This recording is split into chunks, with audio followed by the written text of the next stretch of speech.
Hey YouTube, it's ICU, and today I want to talk to you guys about some issues that jailbreakers might face in the future. So here is an article on Redmond Pi talking about how Apple is asking the federal government to stop iPhone jailbreaking.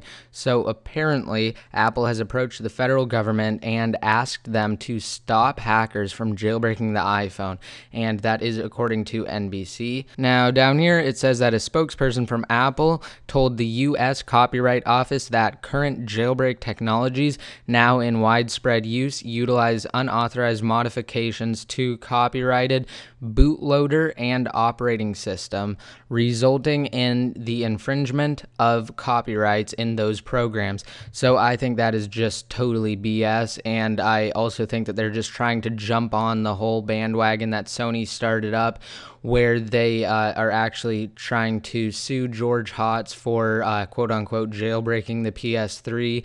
And the best part is that when you jailbreak the PS3, you can't even install pirated games, so I don't even know why they're so upset about it.